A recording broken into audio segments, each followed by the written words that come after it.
जय माता दी दोस्तों, स्वागत है आप सभी का एक बार फिर से। माँ भगवती की कृपा आप और आपके परिवार पर सदा सर्वदा बनी रहे। दोस्तों, अगर आप अपनी लाइफ में नया कुछ सीखना चाहते हैं तो चैनल को सब्सक्राइब जरूर करिएगा। दोस्तों, हिंदू धर्म में उपवास का विशेष महत्व है।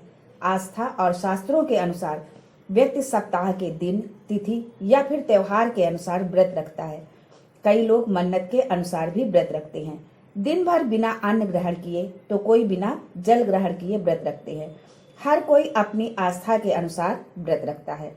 दोस्तों, व्रत तप के समान होता है जिसमें व्यक्ति को अन्न त्यागने के साथ साथ कई चीजों का मोह भी त्यागना पड़ता है, जिससे दृढ़ शक्ति जागृत होती है।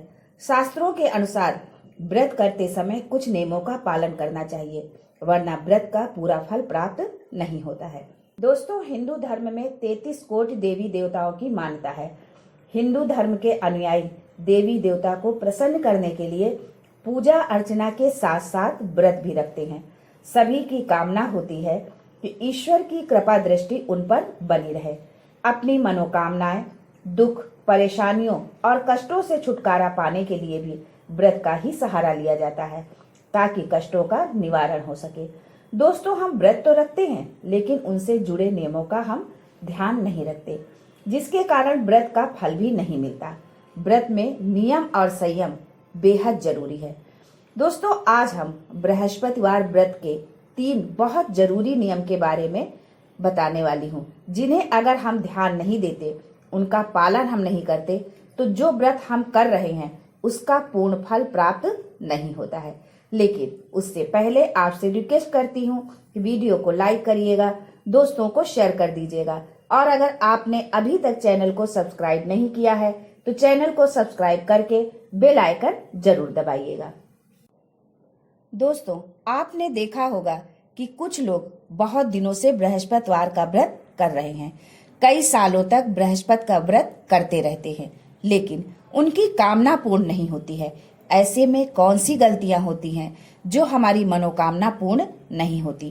कहाँ हमसे गलती हो रही होती है जिसकी वजह से उसका पूर्ण फल प्राप्त नहीं होता है? दोस्तों, आज हम बृहस्पति व्रत के 3 ऐसे नियमों के बारे में बताने जा रही हूँ, जिसका पालन यदि आप नहीं करते हैं तो उसका पूर्ण फल आपको नहीं मिलता है।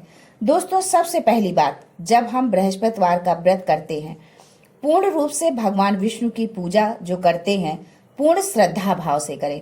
भगवान विष्णु पर पूर्ण विश्वास रखें कि हमारी जो मनोकामना है वो अवश्य पूर्ण होगी। अब बात करते हैं कि कौन से नियम हैं जिनका हम बृहस्पतिवार व्रत में पालन करना चाहिए। सबसे पहला नियम, व्रत का संकल्प लेना। जब बृहस्पति देव की हम पूजा करते हैं, विष्णु भगवान की पूजा करते हैं, भगवान विष्णु कई वस्तुओं के कारक हैं, जैसे वैवाहिक सुख के कारक है, संतान के कारक हैं, ज्ञान के कारक है, शिक्षा के कारक है, धन के कारक है, हमारे भाग्य के कारक है। तो ऐसी बहुत सारी चीजों के कर्ता है भगवान बृहस्पति देव।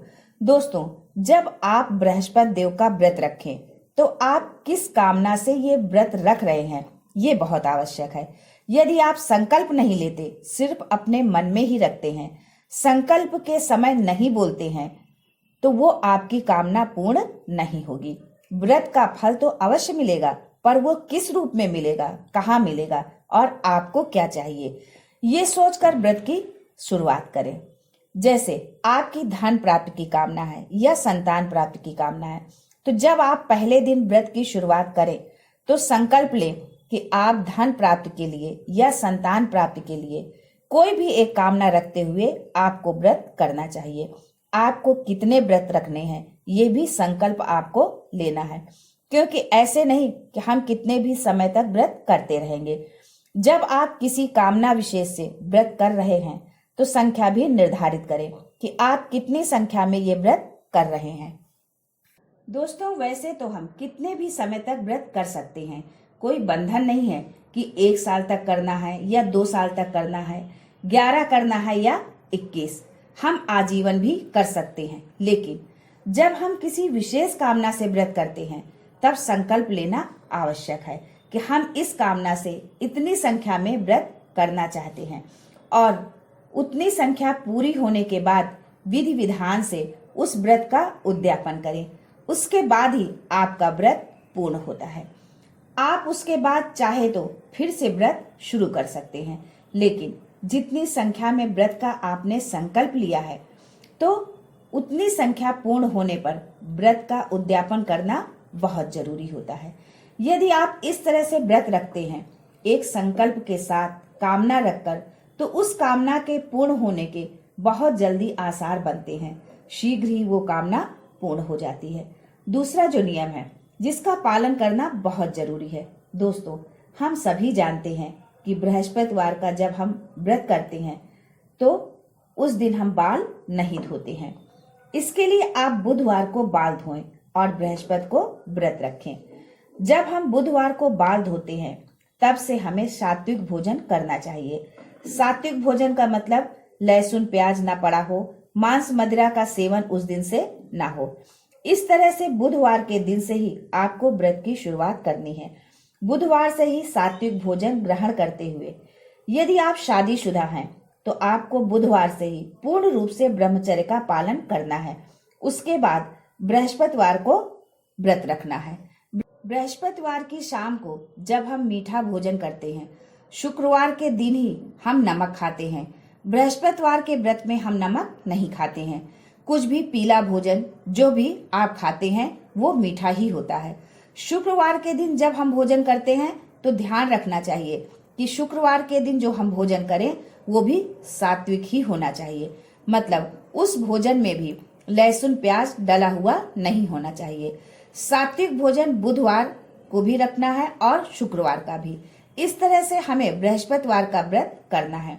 दूसरी चीज, शुक्रवार के दिन जब आप सुबह उठकर भोजन ग्रहण करते हैं तो उससे पहले आपको भगवान विष्णु की पूजा करनी है, क्योंकि व्रत आपका तभी पूर्ण होता है जब आप अगले दिन नमक का भोजन करते हैं। इसलिए आपको शुक्रवार के दिन प्रातः उठना है, स्नानादि से निवृत्त होकर भगवान विष्णु की पूजा करनी है, उनसे प्रार्थना करनी है कि जिस कामना से मैंने व्रत रखा है वो कामना मेरी पूर्ण हो जाए। उसके बाद उस दिन भी सात्विक भोजन लेना है। तीसरा जो नियम है वो बहुत जरूरी नियम है। दोस्तों, जब हम व्रत में पूजा करते हैं तो वो किसी भी समय कर लेते हैं, ऐसा आपको नहीं करना है। आपको बृहस्पतिवार का जो व्रत रखना है उसके लिए आपको प्रातः काल उठना है। पूजा का जो समय होना चाहिए वो सूर्योदय के 1 घंटे के भीतर का जो समय होता है उसी में आपको पूजा कर लेनी है। ऐसा क्यों? क्योंकि इस समय गुरु का होरा होता है। हर एक दिन का एक होरा होता है। जैसे मान लीजिए सोमवार का दिन है तो 1 घंटे तक सोमवार का होरा होता है। ऐसे समय में की गई पूजा बहुत शुभ फल देने वाली होती है। किसी भी दिन सूर्योदय के 1 घंटे के अंदर जो हम पूजा करते हैं उसका बहुत ही शुभ फल और पूर्ण फल हमें प्राप्त होता है। देर से की गई पूजा का हमें उतना फल नहीं मिलता है। हम जितनी देर करते जाते हैं पूजा में उतनी ही हमारी पूजा निष्फल होती जाती है।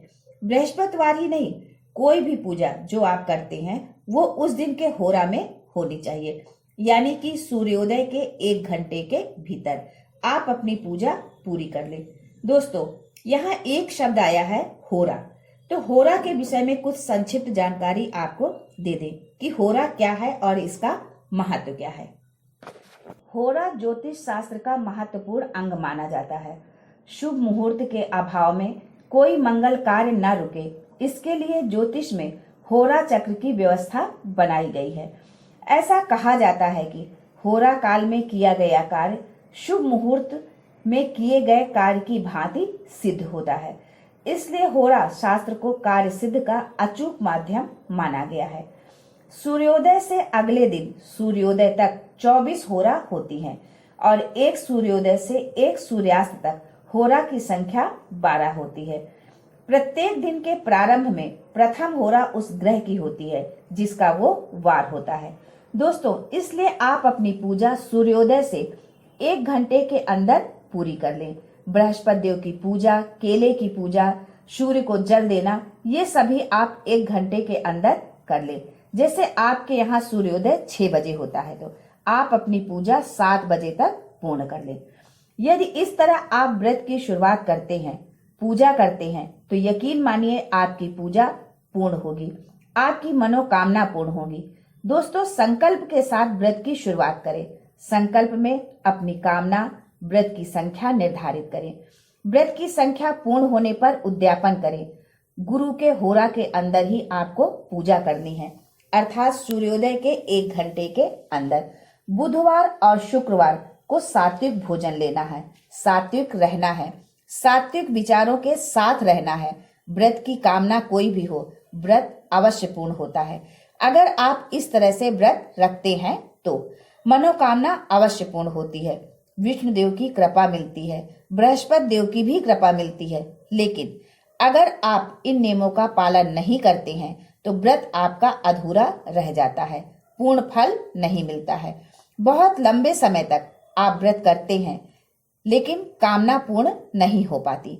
दोस्तों, आप इन बातों का ध्यान रखें और इन बातों का ध्यान रखते हुए अगर आप व्रत करते हैं तो आपकी सभी मनोकामनाएं पूर्ण होती हैं, क्योंकि बृहस्पति देव सभी सुखों के कारक है। भगवान विष्णु आपकी संपूर्ण मनोरथ सिद्ध करें। आज के लिए बस इतना ही। दोस्तों, मिलते हैं अगले वीडियो में। तब तक के लिए हर हर महादेव।